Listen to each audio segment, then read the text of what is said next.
j'ai envie de démystifier aujourd'hui le sétan. Parce que j'ai l'impression que plusieurs personnes pensent que le sétan est un produit super transformé, donc mauvais pour la santé, et c'est pas vrai. Surtout si on le fait soi-même à la maison. À base, le sétan est fait à partir de farine de gluten. La farine de gluten, c'est pas compliqué, c'est la protéine pure de la farine qui a été lavée. Donc, si je vous dis pour 30 g de farine, j'ai 23 g de protéines. Donc, c'est un aliment super nourrissant. Et pour faire le gluten, ben, c'est pas compliqué. De la farine, des assaisonnements, des liquides, puis ben, il y a le moyen de le cuire ensuite qui va faire une grosse différence dans la texture qu'on cherche. Le sétan peut être rôti, il pourrait être bouilli ou bien cuit vapeur. Aujourd'hui, je le fais au four parce que je veux faire quelque chose qui peut ressembler soit à un bacon si je le tranche finement, ou qui pourrait aussi ressembler à des cubes si je décide de faire des brochettes ou bien un mijoté. Je vais commencer par les ingrédients secs. Dans mon gros bol, il va me falloir 2 tasses de farine de gluten. Ça s'achète en pas mal toutes les épiceries, dans le rayon des produits naturels, même en vrac dans les magasins en vrac comme Bulk Barn. Donc, je vais y aller avec 2 tasses. Ça n'a pas besoin d'être 100% précis, c'est pas de la pâtisserie. Donc,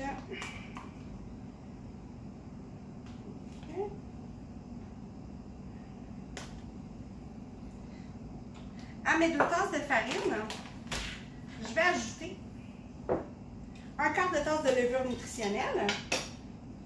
Non seulement la levure nutritionnelle goûte super bon, un petit goût genre fromager ou genre de noisette, mais c'est enrichi de vitamine B12, ça apporte une super bonne saveur à la nourriture.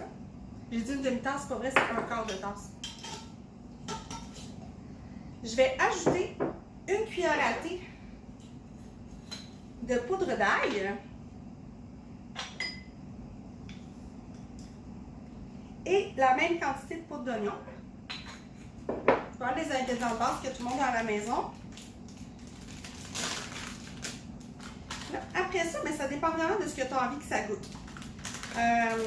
Moi, j'ai envie que si je fais des cubes, il y ait un petit goût plus style steak, mais en poêle, un goût plus style bacon. Fait que je veux avoir quelque chose d'assez fumé. Puis je vais, pour ça, ajouter du paprika fumé ici. Bon, je vais dire l'ouvrir. Je vais l'avoir. OK. Je vais mettre une bonne cuillère à table de paprika fumé.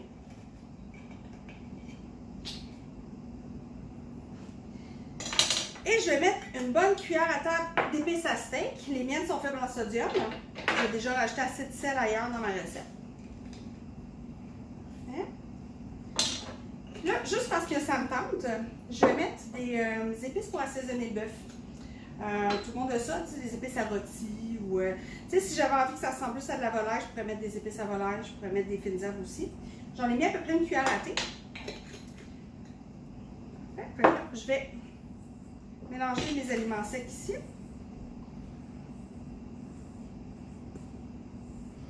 Okay, je vais tout pétrir ça tantôt, fait que ça n'a pas besoin d'être mélangé parfaitement pour le moment. Je vais mettre de côté. Je vais faire mes ingrédients mouillés. À la base, du bouillon. C'est un bouillon de légumes que j'ai ici. J'ai une demi-tasse de bouillon de légumes que je vais mettre dans mon bol. À ça, je vais rajouter 1/4 de tasse d'huile. Ici, c'est de l'huile de pépins de raisin. Je vais prendre de l'huile de canola, de l'huile d'avocat. Je ne conseille pas de prendre de l'huile d'olive. D'abord parce que ça coûte plus cher, parce que c'est peut-être un petit peu trop goûteux. J'ai 1/4 de tasse de sauce soya que j'ai ici mélangé avec 1/4 de tasse de sirop d'érable. Puis là, parce que j'aime le petit goût fumé, c'est pas obligatoire, j'ai déjà mis du paprika. Vous pourriez mettre plus de paprika. Et moi, j'aime beaucoup la fumée liquide. Probablement l'ingrédient le plus chimique qu'il y a sur la table, mais j'aime ça. Pas besoin d'en mettre beaucoup.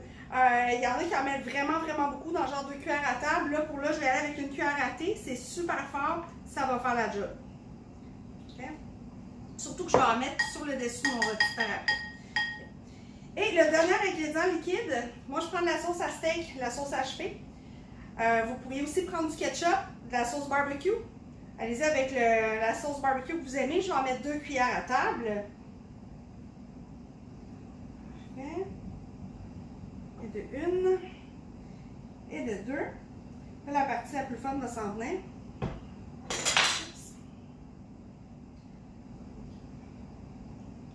Je vais mélanger mes ingrédients liquides. Pas besoin de les mélanger parfaitement encore parce que je m'en vais tout pétrir ensemble après. OK. Je vais mettre les liquides dans les ingrédients secs. J'ai fait un petit puits au centre. On y va. La texture va sembler étrange. Plus on pétrit le sétard, plus on va aider le gluten à se développer. Plus la texture va être intéressante. Donc, au début, je vais commencer par le mélanger à la main. Quand je vais voir que les deux sont quand même assez mélangés, pas à la main, à la spatule, quand je me rends compte que je peux commencer à y aller à la main sans trop que ça me colle après, je vais y aller sur ma planche. Puis, je vais fabriquer une espèce de rôti avec. Avec le même type de recette, j'aurais pu, à ce stade-là, commencer à pétrir et fabriquer des espèces de steaks que je ferais cuire vapeur pendant peut-être 45 minutes, 1 heure. Puis ensuite, on pourrait les faire griller sur le barbecue. Moi, je vais y aller avec mon rôti au four. Donc, je vais y aller, on va pétrir. Au début, il n'y a aucune élasticité. Plus je pétris, plus ça va devenir élastique, plus le gluten va se réveiller. D'ailleurs, souvent, les gens vont acheter de la farine de gluten pour rendre leur pain maison plus moelleux. Ils vont rajouter peut-être comme, par exemple, une cuillère, pas une cuillère, un quart de tasse de farine de gluten à leur recette de pain aux bananes, par exemple. Si je ne me trompe pas, c'est même peut-être une recette qu'il y a sur les sacs. Du pain à l'avoine, du pain au miel. Ils vont utiliser ça pour pouvoir le rendre un petit peu plus élastique, plus moelleux. Comme vous pouvez voir, c'est pas que c'est un élément qui est hyper transformé, c'est super naturel, à part pour ce qui est de ma fumée liquide. Tout ce qui est ici est bon. L'important, c'est juste de vraiment beaucoup assaisonner au centre parce que sinon, ça goûte rien. Donc, on assaisonne tout de suite dès le début. Hein? Je vais pétrir encore un petit peu.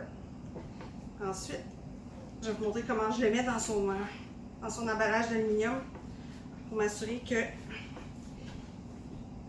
toute la chair reste à l'intérieur pendant la cuisson. Je vais faire cuire ça pendant 40 minutes au four. Puis ensuite, c'est important de le laisser reposer, de le laisser refroidir avant de le couper. Idéalement, je le mange le lendemain.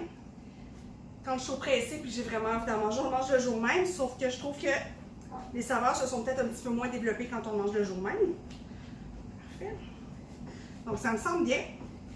Je vais tout de suite former grossièrement le rôti. Et vite de même, on ne peut pas dire que ça ressemble vraiment à de la viande. C'est pas de la viande non plus, c'est correct. Parfait. Donc, mon rôti est formé. Je prends mon papier d'aluminium en 2 feuilles. Je vais placer ce qui est neuf.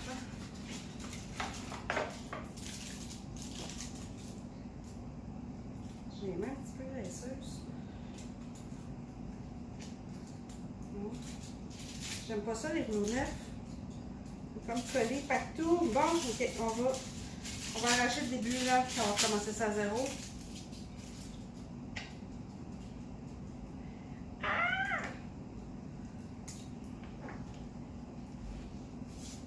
J'aime ça parce que j'ai un helper à côté qui est en train de filmer, mais il fait juste filmer puis il voit pas que j'ai besoin d'aide en ce moment. Hein? Un couteau, quelque chose, ça pourrait peut-être aider. C'est pas la recette qui est compliquée, c'est le rouleau de papier d'aluminium.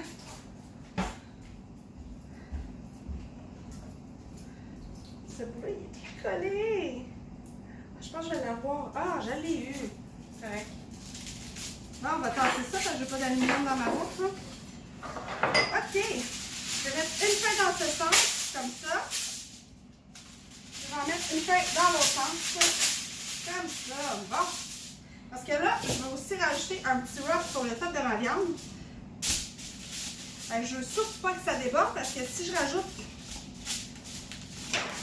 des liquides dedans qui se mettent à fumer partout dans le barbecue, ça va sentir fort, ça va brûler. Parfait. Donc il est là. Je vais tout de suite le mettre dans son contenant. Non, c'est pas vrai. Je ne fais pas ça tout de suite, je m'excuse. Je vais faire mon rub. OK? Je vais mettre un petit peu de ma sauce HP. Ça pourrait être la sauce barbecue. Là, je vais vraiment à mes goûts à moi. Et on peut faire ce qu'on veut. Mes épices à steak que je vais mettre dessus. Si je voulais que ce soit vraiment plus bacon, j'irais genre avec du sirop d'érable dessus. Un peu de liquid smoke. Puis ben du poivre.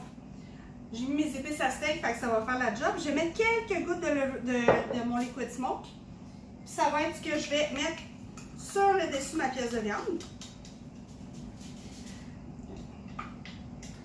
Comme ça. J'ai pas vraiment le fol envie d'y aller avec mes mains, fait que je me suis amené une petite spatule ici.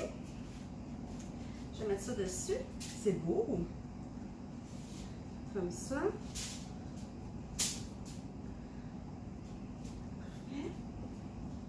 Et là, c'est de l'emballer. OK.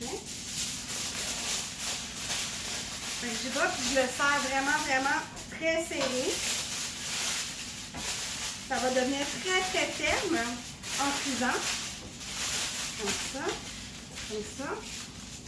J'ai mon petit rôti. Je le mets dans son petit moule. Je pourrais aussi probablement le mettre directement sur la plaque, mais si jamais il y a des liquides qui s'écoulent, ben, ils vont s'écouler là-dedans. 40 minutes au four, je vais vous montrer le résultat plus tard.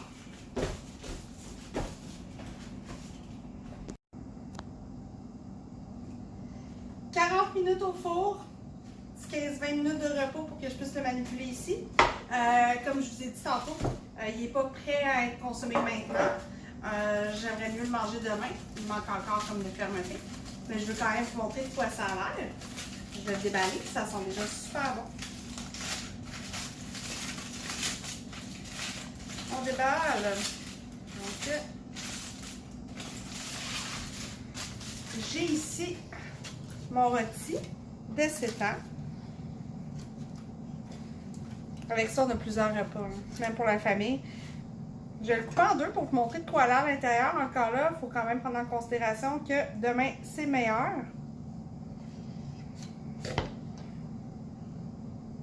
Tadam!